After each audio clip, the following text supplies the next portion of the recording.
আমি খুব খুশি, কতগুলো দেশি পুঁটি পেয়েছি বাজারে আজকে। তাই আমি এখন এই মাছগুলোকে কাটবো, তারপরে ভাজা করে ভাত দিয়ে খাবো। আর তোমরা পুঁটি মাছ খেতে কে কে পছন্দ করো আমাকে কমেন্ট করে জানিও। দেখো কত বড় বড় পুঁটি মাছ, দেখেছো কত বড় বড় পুঁটি মাছ।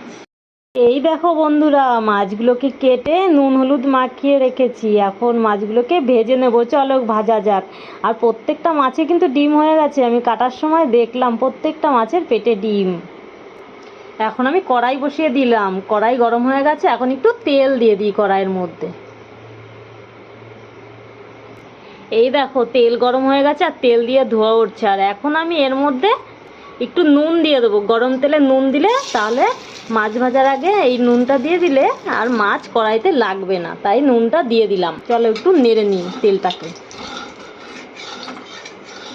এই দেখো তেলটা গরম হয়ে গেছে, পুরো ধোয়া উঠছে তেল থেকে।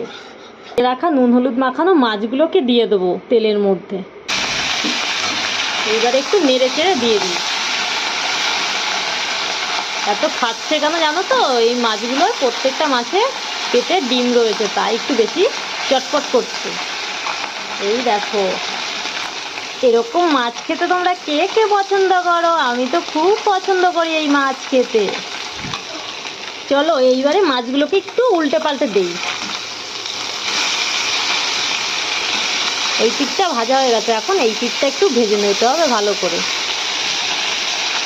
এই দেখো এই দেখো এই মাছগুলো পুরো লাল লাল করে ভাজা হয়ে গেছে। এখন আমি মাছগুলোকে তুলে নেবো, চলো।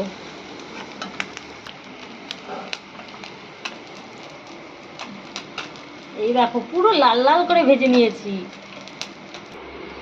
চলো এইবারে একটা খেয়ে দেখা যাক কেমন হয়েছে ভাজাটা। এর মধ্যে কিছু মোরলা মাছও আছে, এই দেখো মোরলা মাছগুলো। আর এইটা হচ্ছে বেলে মাছ, বেলে মাছটাও ভেজে নিয়েছি।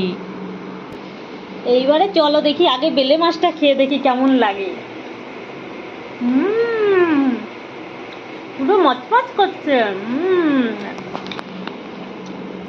এইবারে একটা পুঁটি মাছ নিয়ে নেবো ডিম দেখে। এই দেখো ডিম, পেটে কত ডিম।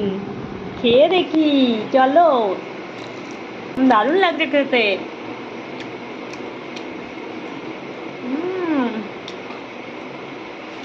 আর ছোট মাছের মাথা তো আরো ভালো লাগে খেতে।